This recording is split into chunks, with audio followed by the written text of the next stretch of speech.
Assalamu alaikum dear students. So for your well, welcome to the platform of Nain Academy. I'm your host from Muslim Nain.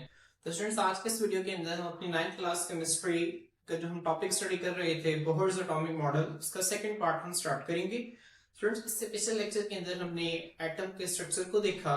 जो atom है हमारे पास उसमें shells का concept क्या होता है, एनर्जी लेवल्स क्या होते हैं, शेल्स के जो है उनका एनर्जी के साथ क्या ताल्लुक है, शेल्स की नंबरिंग क्या है, शेल्स के नाम क्या है, कौन से शेल के अंदर कितने इलेक्ट्रॉन आ सकते हैं। हमने इसका जो है वो सरसरी सा जायजा जो है वो लिया था।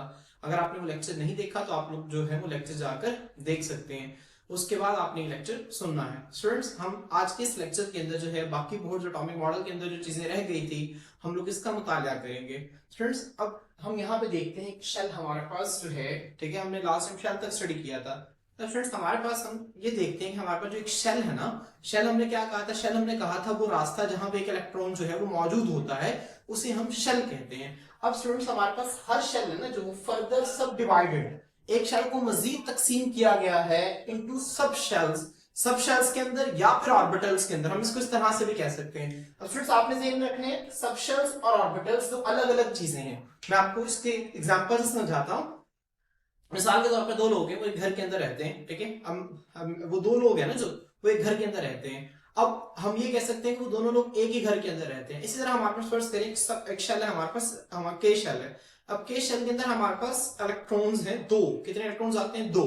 अब वो दो इलेक्ट्रॉन्स जो है ना वो एक शेल के अंदर रहते हैं और दो लोग एक घर के अंदर रहते हैं। ये अगर हम दोनों का मुवाजना करें, अब देखिए एक घर के अंदर हमारे पास कितने कमरे हैं, फर्ज करें दो कमरे हैं, तीन कमरे हैं, चार कमरे हैं। हम फर्ज कर लेते हैं कि एक ऐसा घर है जिसके अंदर एक घर के अंदर ना दो कमरे हैं हमारे पास। तो एक इलेक्ट्रॉन जो है एक जो शख्स है वो एक कमरे में रहेगा और दूसरा शख्स जो है वो दूसरे कमरे में रहेगा। घर एक है, वो दो लोग हैं एक ही घर के अंदर रहते हैं, समझ आ रही है। अब एक घर के अंदर दो कमरे हैं, वो जो स्टूडेंट्स को जो घर है ना उसको शेल से मुवाजना कर सकते हैं और उसके अंदर जो दो कमरे हैं उनको आप सब शेल्स कह सकते हैं, समझ आ रही है हमारे पास। स्टूडेंट इसी तरह हमारे पास मिसाल के तौर पर मैं कहता हूं हमारे पास जो एक शेल है ना के शेल, ठीक है। अब के शेल के अंदर स्टूडेंट्स हमारे पास दो इलेक्ट्रॉन्स होते हैं और वो जो दो इलेक्ट्रॉन है वो जो एक कमरा है ना स्टूडेंट्स हमारे पास उसके जो घर है हमारे पास उसके अंदर मजीद कितने कमरे हैं, कितनी जो चीजें हैं उसको हम सब शेल कहते हैं। मिसाल के तौर पर मेरे पास जो के शेल है स्टूडेंट्स इसके अंदर एक ही सब शेल है, मतलब ये एक ऐसा घर है, ठीक है, एक ऐसा घर होगा इसके अंदर एक ही कमरा होगा, उसके अंदर दो लोग हैं। अब मैं ये भी कह सकता हूँ कि एक घर के अंदर दो लोग रहते हैं, मैं ये भी कह सकता हूँ एक कमरे के अंदर दो लोग रहते हैं, ठीक है। लेकिन अगर उससे आगे जाए L shell, students L shell के अंदर हम देखेंगे इसे कि इसके अंदर दो सब शेल्स हैं। दो सब शेल से क्या मुराद है स्टूडेंट्स, मैंने आपको पहले बताया था कि जिस लफ्ज के पीछे सब आ जाए, डिवाइड तकसीम, एक होता है डिवाइड करना, तकसीम करना। मिसाल के तौर पे मेरे पास एक सर्कल है, मैंने इसको यहां से डिवाइड कर दिया, ठीक है। अब ये मेरे पास क्या हो गई है, डिवाइड हो गए, दो सर्कल बन गए। लेकिन स्टूडेंट्स अब देखिए मेरे पास एक आधा सर्कल मेरे पास ये है और एक आधा सर्कल मेरे पास ये है। अब मैंने इनको मजीद क्या किया, डिवाइड कर दिया। अब वो जो डिवाइड हुई चीज है जब हम उसको मजीद तकसीम करते हैं जिसे हम कहते हैं सब डिवाइड करना, क्या कहते हैं, सब डिवाइड करना। मतलब एक जो चीज है उसको तकसीम हुई हुई है आप उसको जो मजीद छोटे हिस्से में तोड़ देते हैं इसे हम कहते हैं सब डिवीजन। इसी तरह सब शेल से क्या मुराद होगा, एक शेल का जो मजीद छोटा हिस्सा है उसके अंदर जो छोटा चीज है जिसमें शेल को तकसीम किया गया है हम उसे सब शेल कहेंगे। मैंने आपको इसको समझाने के लिए घर की मिसाल दी, ठीक है। फ्रेंड्स हम यहां से देखते हैं हमारे पास जो एक एल शेल है ना इसके अंदर दो सब शेल्स होते हैं। दो सब शेल्स होने से क्या मुराद होगा, मिसाल के तौर पर एल शेल्स के अंदर हमने कितने इलेक्ट्रॉन्स कहा था, हमने पढ़ा था ना 2n²।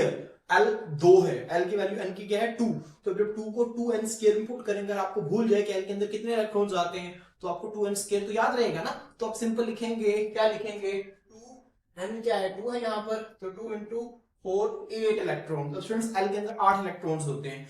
अब 8 इलेक्ट्रॉन्स का मतलब क्या है स्टूडेंट्स, अभी जो 8 इलेक्ट्रॉन है ना ये आप ये समझिए एक घर है उसके अंदर 8 लोग रहते हैं, ठीक है। जब हम देखेंगे एक घर है ना जो उसके अंदर फर्ज करें दो कमरे हैं, एक बड़ा कमरा है और एक छोटा कमरा है। जो छोटा कमरा है उसके अंदर दो लोग रहते हैं, जो बड़ा कमरा है उसके अंदर कितने लोग रहते हैं, और स्टूडेंट्स हमारे पास 6 लोग रहते हैं, आप इस तरह समझ लें।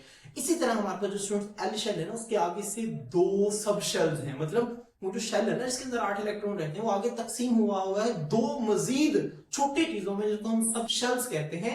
एक जो सब शेल है उसको हम एस कहते हैं और दूसरे को हम पी कहते हैं। एस के अंदर 2 होते हैं, पी के अंदर 6 होते हैं। छोटे से मैंने आपको सरसरी सी चीजें बताई, हम इसको अभी जैसे जैसे आगे बढ़ते जाएंगे हम इसको डिटेल से स्टडी करेंगे और आप लोगों को चीजें जो है वो समझ में आती जाएंगी। अब इससे मैंने आप लोगों को सब शेल का कॉन्सेप्ट बताया कि सब शेल हमारे पास होता क्या है, ठीक है। मैंने आपको घर की एग्जाम्पल दे के जो है उन चीजों को बताया। स्टूडेंट्स अभी जो हमारे पास लफ्ज़ है ना ऑर्बिटल, एक जो सब शेल है ना वो मजीद जो चीजों के अंदर तकसीम होता है उसमें हम ऑर्बिटल्स कहते हैं। क्या कहते हैं स्टूडेंट्स? ऑर्बिटल्स कहते हैं। ठीक है, अब आपने इसको ज़हन में रखना है। आप इस तरह समझ लें कि मैंने घर को एग्जांपल दी, तशबीह दी एक शेल के साथ, उसके अंदर कितने कमरे हैं इसको मैंने तशबीह दी सब शेल्स के साथ, और उन कमरों के अंदर कितने बेड्स हैं इसको मैंने तशबीह दे देता हूं मैं ऑर्बिटल्स के साथ। समझ आ रही है ना? आप इस तरह से इसको ज़हन में रख सकते हैं। मिसाल एक सब शेल के अंदर कई सारे ऑर्बिटल्स होते हैं। जब हम इसको फर्स्ट ईयर के अंदर आप इसको डिटेल से पढ़ेंगे ऑर्बिटल्स को। अभी आप लोगों की बुक के अंदर ऑर्बिटल्स का कांसेप्ट जो है वो नहीं दिया गया आपको, सिर्फ आप लोगों को शेल और सब शेल का कांसेप्ट जो है वो दिया गया। लेकिन आपने ज़हन में रखना है कि शेल से छोटा हमारे पास होता है सब शेल, और सब शेल से छोटा हमारे पास क्या होता है? ऑर्बिटल होता है। हमने इसको ध्यान में रखना है। ठीक है, मेरे साथ दोबारा पढ़ें। शेल से छोटा क्या होता है? सब शेल से छोटा ऑर्बिटल्स। और इसको कांसेप्ट को किस तरह ध्यान में रखें? एक हमारे पास घर है, उस घर के अंदर जितने कमरे होंगे वो सब शेल होंगे, कमरों के अंदर जितने बेड्स होंगे वो हमारे पास क्या होंगे? ऑर्बिटल्स होंगे। और वो बंदे जो उस घर के अंदर या उस कमरे के अंदर या उस बेड के ऊपर रह रहे होंगे वो क्या है? वो इलेक्ट्रॉन्स है हमारे पास। ठीक है, आप लोग इससे कॉन्सेप्ट से इसको जो है बड़ी आसानी से इसको समझ सकते हैं। स्टूडेंट्स हम देखते हैं, वो कहते हैं ईच शेल इज स्प्लिट सब सबशेल्स और ऑर्बिटल्स। हर शेल को मजीद सबशेल्स या ऑर्बिटल्स में तकसीम किया जाता है। अब students number of subshells in a shell, एक शेल के अंदर कितने सबशेल्स हो सकते हैं? मतलब ठीक है, सबशेल से क्या हो रहा है? मतलब एक घर के अंदर कितने कमरे हो सकते हैं, एक शेल के अंदर कितने सबशेल्स हो सकते हैं, ये है कि हमें इसके लिए क्या फार्मूला है? इसके लिए स्टूडेंट्स फार्मूला है value of n for that shell. मतलब जितना एक शेल का नंबर है उतने ही उसके अंदर क्या है? सब शेल्स हैं। समझ आ रही है? जितना एक शेल का नंबर होगा उतने ही उसके अंदर सब शेल होंगे। मिसाल के तौर पर के शेल है, अब के शेल के लिए n क्या था? 1। n जो था उसका 1 नंबर था, तो उसके अंदर सब शेल भी कितना होगा? एक सब शेल होगा। समझ आ रही है? एल शेल था, इसका n क्या था? 2, इसका नंबर क्या था? 2, तो इसके अंदर सब शेल्स भी कितने होंगे? 2 होंगे। हमारे पास तीसरा शेल कौन सा था? के बाद एल के बाद कौन सा आता है? शाबाश, m आता है। m का नंबर क्या था? 3। समझ आ रही है? और जो तीसरा शेल है उसके अंदर सब शेल्स कितने होंगे? 3 होंगे। समझ आ रही है? और जो चौथा शेल है हमारे पास n, ठीक है, n, उसके n का नंबर क्या था? 4, उसके सब शेल्स कितने होंगे? हमारे पास 4 होंगे। स्टूडेंट्स आपने इस तरह से इसको जहन में रखना है। ठीक है, इन पॉइंट्स को आपने जहन में रखना है। अब स्टूडेंट्स हमारे पास जो सब शेल्स है ना, हम इनको नाम देते हैं SPDF। इसके नाम देते हैं SPD और F। स्टूडेंट्स ये इनकी शेप की बुनियाद पर इसे नाम दिए जाते हैं। देखिए जो सब शेल है ना, शेप, इसकी शेप कैसी है कि आप लोग पढ़ेंगे। जो एस की शेप होती है स्टूडेंट्स हमारे पास इस तरह इस गोल होता है, स्फेरिकल होता है। ठीक है, इसी वजह से इसे एस कहा जाता है। इस तरह पी, डी और एफ की भी अलग अलग शेप्स होती हैं, जिसकी बुनियाद पर इन्हें नाम दिए जाते हैं। तो आप लोगों ने इसको ध्यान में रखना है, ये जो एस, पी, डी, एफ, इन्हें क्यों नाम दिए गए हैं? इन्हें इनकी शेप शक्लों की बुनियाद पर इनके नाम दिए गए हैं। मैं भी इनकी शेप्स का जिक्र आप लोगों से नहीं कर रहा क्योंकि आप लोगों की बुक में ये नहीं दिया गया। लेकिन अगर आप लोगों के जहन में सवाल आ गया कि भाई इसको एस, पी, डी, एफ क्यों कहा जाता है, इन सब शेल्स का नाम, एस के बाद वो कुछ और भी तो रख सकता था ना, कुछ और भी तो रख सकता था ना। एस के बाद उसने पी क्यों रखा, पी के बाद डी क्यों रखा, डी के बाद उसने एफ क्यों रखा? ठीक है, तो उसने ये तरतीब क्यों रखी? तो स्टूडेंट्स मैंने आपको बता दिया, उसकी जो शेप से उसका पहला पहला लेटर इनको जो है वो असाइन कर दिया गया नाम के तौर पर। तो आपने इस बात को ध्यान में रखना है। कितने सब शेल्स हैं हमारे पास? 4। कौन कौन से हैं? S, P, D, F. कौन कौन से? दोबारा पढ़ें, एस, पी, डी, एफ। शाबाश, दोबारा पढ़ेंगे सर, एस, पी, डी और एफ। ये हमारे पास स्टूडेंट्स 4 सब शेल्स हैं। ठीक है, अब ये जो 4 सब शेल्स है मतलब ये 4 तरह के हमारे पास कमरे हैं। ठीक है, ये आप इस तरह से ध्यान में रखें। ठीक है, और घर है हमारे पास जो शेल्स हैं। अब हमारे पास जो पहला शेल होगा उसके अंदर एक ही कमरा है जिसका नाम है एस। ठीक है, एस सब शेल है। हमारे पास जो दूसरा शेल है उसके अंदर 2 सब शेल्स हैं, एस और पी। जो तीसरा शेल है हमारे पास, ठीक है, उसके अंदर 3 सब शेल्स हैं, एस, पी और डी। जो चौथा शेल है हमारे पास उसके अंदर 4 सब शेल्स हैं, एस, पी, डी और एफ। ठीक है स्टूडेंट्स, आपके बुक के अंदर स्टूडेंट्स थ्योरी के अंदर ना जो सेकंड पैराग्राफ बना हुआ है उसके अंदर यही पॉइंट्स थे वो लिखे हुए हैं। तो आप लोगों ने क्या करना है, आप लोगों ने ये टेबल जो है वो अपने बुक के ऊपर ड्रॉ कर लेना है। ठीक है, ये आप लोगों को इसकी बहुत अच्छी जो है वो समझ आ जाएगी। ये टेबल आप लोगों ने ड्रॉ करना है, बुक अपनी कॉपी के ऊपर ड्रॉ कर लें ताकि आप लोगों की चीजें जो है वो याद रह जाए। अब स्टूडेंट्स देखिए N1 है। अब ये पहला शेल है, पहले शेल का नाम क्या था? के शेल। हमने इसको पढ़ा था ना, के। अब इसके अंदर M है ना, देखिए हमने क्या कहा था कि शेल के अंदर कितने सब शेल्स होंगे वो किस पर डिपेंड करेगा? उसकी n की वैल्यू पर डिपेंड करेगा। तो इसकी n की वैल्यू कितनी है? 1, तो इसके बाद सब शेल पे कितने आएंगे? एक सब शेल। और कौन सा होगा? s। समझ आ रही है? अच्छा, उसके बाद देखें, उसके बाद सेकंड शेल है हमारे पास l। ठीक है, l का नंबर क्या है? 2, ये सेकंड है ना। अब इसके अंदर l2 है तो इसके अंदर 2 ही सब शेल्स होंगे। क्यों? क्योंकि फार्मूला हमारे पास क्या है? एक शेल के अंदर कितने सब शेल्स होंगे? जितनी उसकी n की वैल्यू होगी। तो फ्रेंड्स यहाँ पर इनकी वैल्यू 2 है, जिसके अंदर दो सब शेल्स होंगे, एक होगा एस और एक होगा पी। आपने इसको ध्यान में रखना है। उसके बाद फ्रेंड्स हमारे पास जो तीसरा शेल है वो एम है। एम का नंबर क्या है 3। एम के एन की वैल्यू क्या है 3 है। तो इसके अंदर हमारे पास सब शेल्स भी कितने होंगे 3 होंगे। कौन कौन से एस पी और डी। शाबाश, दोबारा पढ़े एस पी और डी। उसके बाद फ्रेंड्स हमारे पास जो चौथा शेल है वो एन है और एन की वैल्यू क्या है हमारे पास 4।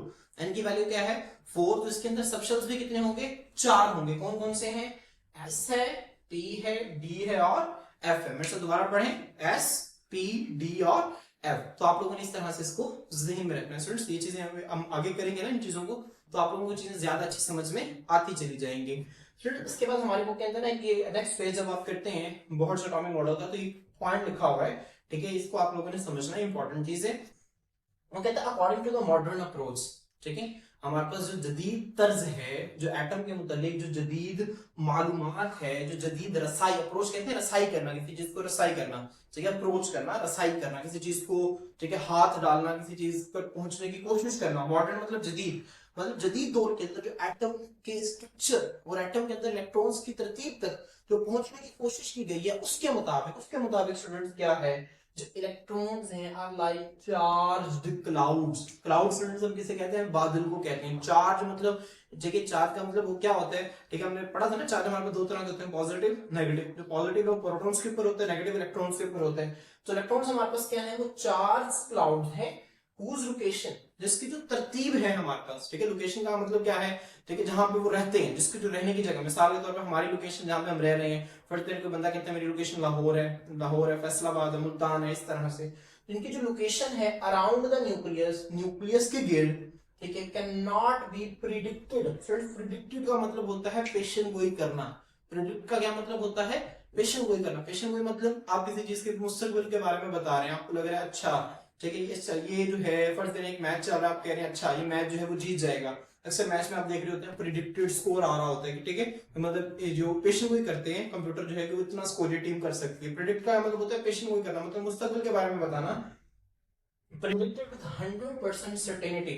सर्टेनिटी का मतलब स्टूडेंट्स क्या होता है, यकीन के साथ। अब इस लाइन का मतलब समझते हैं। हम कहते हैं जो जदीद एटम के मुतालिक जो रसाई हासिल की गई है, जो जदीद मालूमात है, उसके मुताबिक जो इलेक्ट्रॉन्स हैं वो हमारे पास क्या है, वो चार्ज वाले क्लाउड्स हैं, चार्ज वाले बादल हैं, जिनके ऊपर नेगेटिव चार्ज होता है, जिनकी जो लोकेशन है वो न्यूक्लियस के गिर्द, उनको 100% 100% यकीन के साथ नहीं बताया जा सकता कि इलेक्ट्रॉन कहां पर पड़ा हुआ है। समझ आ रही है फ्रेंड्स? देखिए मेरे पास फर्स्ट मेरे पास ये न्यूक्लियस है। अब मैं ये नहीं कह सकता कि इसका इलेक्ट्रॉन यहाँ पर पड़ा है, यहाँ पर पड़ा है, ये यहाँ पर पड़ा है। फर्स्ट करें हाइड्रोजन का एटम है ना, फर्स्ट करें हाइड्रोजन का इलेक्ट्रॉन, हाइड्रोजन का एटम एक इलेक्ट्रॉन है। अब मैं ये नहीं कह सकता इलेक्ट्रॉन यहाँ पर पड़ा है, ये यहाँ पर पड़ा है, ये यहाँ पर पड़ा है, यहाँ पर पता नहीं कहाँ पर, कहीं भी हो सकता है। वो कहता है कि एक एटम के अंदर हमारे पास जो एक एटम के अंदर जो इलेक्ट्रॉन है उसकी पोजीशन के मुतालिक हम कभी भी 100% यकीन के साथ नहीं बता सकते कि इलेक्ट्रॉन जो है वो एटम का कहां पर पड़ा हुआ है। समझ आ रही स्टूडेंट्स? आपने इस बात को ध्यान रखना है, क्योंकि हो सकता है फर्स्ट करें जो हाइड्रोजन का एटम है, ठीक है, उसका एनर्जी थोड़ी सी ज्यादा हो गई, उसने माहौल से एनर्जी को जज़ब किया हो, हीट ली और वो ऊपर चला गया हो। समझ आ रही? हो सकता है कि वो इधर इधर जो माहौल के अंदर जो है वो टेम्परेचर कम हो, उसका इलेक्ट्रॉन न्यूक्लियस के ज्यादा करीब आया हो।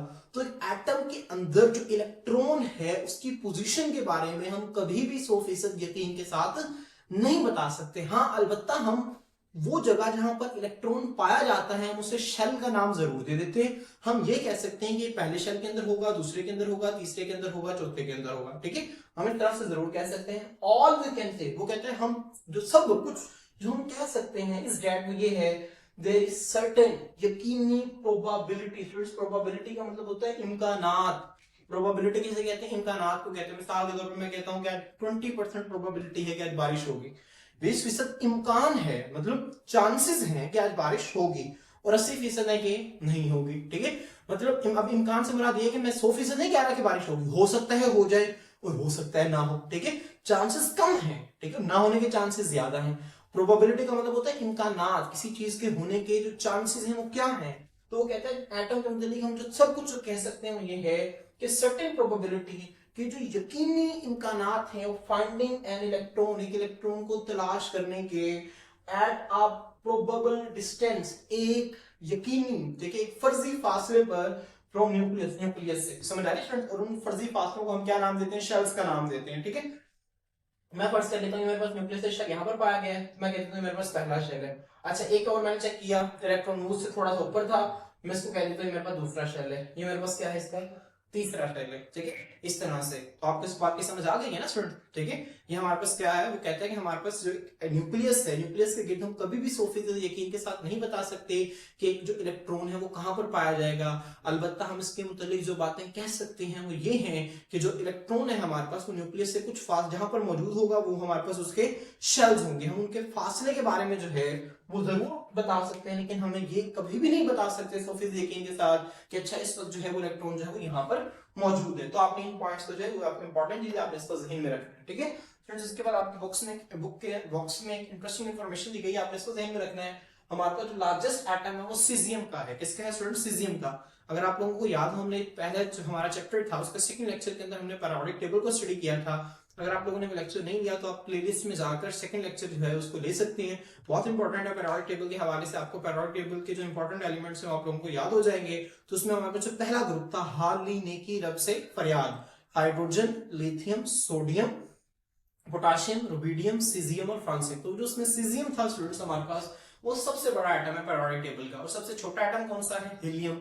हीलियम याद है ना, हिना नेर मान की कुर्सी रोंदी। ठीक है, हमने पढ़ा था ना वो noble gases, helium, neon, argon, krypton, xenon और रेडोन।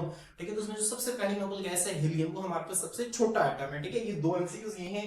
और जो हीलियम है ना हमारा जो सबसे बड़ा एटम है सीजियम, ये हमारे पास 9 गुना बड़ा है इससे, जो सबसे छोटा एटम है हीलियम इससे। ये आपकी बुक के अंदर इंफॉर्मेशन लिखी हुई है, caesium is 9 times bigger than helium. आप लोगों ने इसको ध्यान में रखना। दूसरा ये हो सकता है कि जो हीलियम है वो सीजियम से 9 गुना छोटा है, हम इसको इस तरह से भी लिख सकते हैं। ठीक है, तो ये एमसीक्यू स्टूडेंट आप लोगों ने ध्यान रखना है। अगर आप इसको सिंबॉलिकली लिखेंगे तो आप इस तरह से बता सकते हैं कि जो सीजियम है उन, ठीक है, वो हमारे पास हीलियम से 9 टाइम्स बड़ा है। ठीक है, अब जब जो हमारे पास इसका माउथ है वो सीजियम की तरफ ओपन होगा, जो सिंबल है ना ग्रेटर देन की।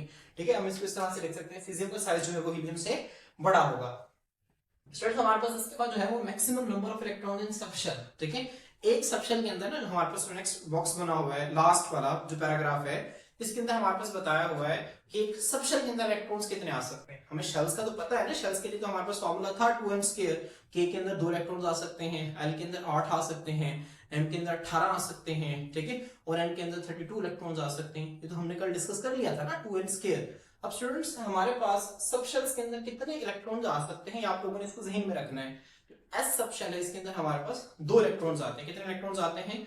2 इलेक्ट्रॉन्स आते हैं, आपने इस पॉइंट को ज़हन में रखना है। ठीक है, एस के अंदर 2 इलेक्ट्रॉन्स आते हैं, पी के अंदर 6 आते हैं, डी के अंदर 10 आते हैं और एफ के अंदर 14। आप इस तरह 2 6 10 14 से याद रखेंगे, 2 6 10 14। ठीक है, अब सिंपल। अब फ्रेंड्स इसके लिए हमारे पास एक पर्टिकुलर फार्मूला है। ठीक है, फार्मूला ज्यादा मुश्किल नहीं है। ठीक है, लेकिन जो है हम इसको डिस्कस नहीं कर रहे अभी, क्योंकि हमारी बुक के अंदर गिवन नहीं। हम इसको फर्स्ट ईयर के अंदर जाकर डिटेल से डिस्कस करेंगे।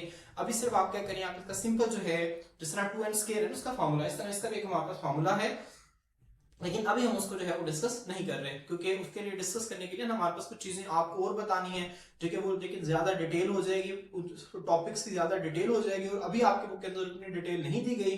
तो इसी वजह से आप सिंपल क्या करें, आप इसकी सिर्फ नंबर ऑफ इलेक्ट्रॉन्स को ध्यान में रखें कि एस के अंदर 2 आते हैं, पी के अंदर 6 आते हैं, डी के अंदर 10 आते हैं और एफ के अंदर 14 आते हैं। ठीक है, जितना आपकी बुक के अंदर दिया गया आप इतने ही नॉलेज को क्या करिए अभी एब्जॉर्ब करें। मैं दोबारा रिपीट कर दूं, एस के अंदर 2 इलेक्ट्रॉन्स आते हैं, पी के अंदर 6 आते हैं, डी के अंदर 10 आते हैं और एफ के अंदर 14। तो 2 6 10 14। अगर आप शेल्स की बात करेंगे 2 8 18 32, 2 8 18 32। और यहाँ पर अगर आप देखेंगे तो यहाँ पर फ्रेंड्स हमारे पास क्या है, 2 6 उसके बाद 10 और 14। ठीक है, सब शेल्स के अंदर। और स्टूडेंट्स हम देखें यहाँ पर मैंने आप लोगों के लिए आसानी कर दी है। तो मैंने आपको स्टार्टिंग में कॉन्सेप्ट दिया था कि हमारे पास एक शेल के अंदर क्या होते हैं, मजीद सब शेल्स होते हैं। ठीक है, जिस तरह के शेल है इसके अंदर एक ही सब शेल एस, एल के अंदर 2 सब शेल एस और पी, हमारे पास एम एस के अंदर 3 सब शेल एस पी और डी, और एन के अंदर 4 सब शेल्स हैं एस पी डी और एफ। अब हम इसको थोड़ा सा मजीद इलेबोरेट करके देख लेते हैं, ताकि चीजें आप लोगों के लिए मजीद आसान हो जाए। और आप लोगों की जो टेबल जो है यहाँ पर ड्रॉ किए हैं, आप लोगों ने लाजमी तौर पर अपनी कॉपी के ऊपर जो है वो नोट डाउन कर लेना, ये आप लोगों को इंपॉर्टेंट है, क्योंकि यहाँ से आपको लॉन्ग क्वेश्चन ठीक है नहीं आएगा। यहाँ से आप लोगों को शॉर्ट क्वेश्चन एमसीक्यूज जो है वो आप लोगों से बहुत ज्यादा पूछे जाएंगे, और आप लोगों के एक्सरसाइज पे शॉर्ट क्वेश्चन यहाँ से बहुत ज्यादा कवर होंगे। तो आप लोगों ने इसको ध्यान से समझना है। फ्रेंड्स के शेल है ना, जिसके अंदर 2 इलेक्ट्रॉन्स होते हैं। ठीक है, और 2 इलेक्ट्रॉन मतलब अब देखें के शेल के अंदर कितने सब शेल होते थे, एक, और वो कौन सा एस। तो इसके अंदर हमारे पास एक ही सब शेल होता है जिसको हम एस कहते हैं, और आपको पता है एस के अंदर भी कितने इलेक्ट्रॉन्स आते हैं, 2। मतलब के शेल है ना, जो मतलब के शेल है, इसके अंदर 2 इलेक्ट्रॉन्स है और उसके दोनों इलेक्ट्रॉन एक ही सब शेल में पड़े हुए हैं, जिसे हम कहते हैं एस सब शेल। मतलब 2 बंदे एक घर के अंदर रह रहे हैं, उस घर के अंदर एक ही कमरा है जिसके अंदर दोनों लोग रह रहे हैं। समझ आ रही है ना। उसके बाद स्टूडेंट्स हमारे पास दूसरा शेल था एल शेल। क्या था? L shell. अब यहाँ पे देखिए एल शेल के अंदर कितने सब शेल्स हैं? एस और पी। तो अगर आपको याद हो एस हमारे पास एल शेल है, इसके अंदर कितने इलेक्ट्रॉन्स आ सकते हैं? बताएं शाबाश, एल शेल के अंदर कितने इलेक्ट्रॉन्स आ सकते हैं? ठीक है, अगर आपको नहीं आता तो आप सिंपली फार्मूला देख रखें 2n। इसके एल का नंबर क्या होता है? 2। तो जब यहाँ पे 2 पुट करेंगे, ठीक है, तो आपके पास क्या आ जाएगा? 4 और 4 2 8। 8 इलेक्ट्रॉन्स आ सकते हैं। वैसे आपको पता होना चाहिए 2 8 18 32 के एल एम एन है ना, के अंदर 2, एल के अंदर 8, एम के अंदर 18 और एन के अंदर 32 इलेक्ट्रॉन्स आ सकते हैं। वैसे आपको नॉर्मली भी याद होना चाहिए, लेकिन अगर आप लोगों को याद नहीं है तो आप ये फार्मूला जो है वो ज़हन में रख सकते हैं। एल शेल के अंदर स्टूडेंट्स 8 इलेक्ट्रॉन्स आ सकते हैं और 8 इलेक्ट्रॉन्स की तरतीब किस तरह से होगी? मैंने आपको बताया एल शेल के अंदर जो है, जो इसका नंबर 2 है, इसके अंदर 2 सब शेल है, कैसे और एक पी है। तो एस सब शेल, इसके अंदर 2 सब शेल होंगे, एक एस होगा और एक पी होगा। जो एस सब शेल है इसके अंदर कितने इलेक्ट्रॉन्स आएंगे? 2 और पी सब शेल के अंदर कितने इलेक्ट्रॉन्स आएंगे? 6 इलेक्ट्रॉन्स आएंगे। आपने इसको ध्यान में रखना है, ठीक है। एस सब शेल के अंदर कितने आएंगे? 2 और पी सब शेल के अंदर 6 इलेक्ट्रॉन्स जो हैं वो आएंगे।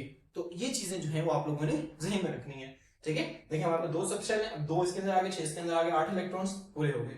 मतलब ये वही है एग्जांपल, एक घर है उसके अंदर जो है वो 8 लोग रह रहे हैं। अब उस घर के अंदर 2 कमरे हैं, छोटा कमरा है जिसके अंदर 2 लोग रह रहे हैं और एक बड़ा कमरा है जिसके अंदर 6 लोग रह रहे हैं, ठीक है।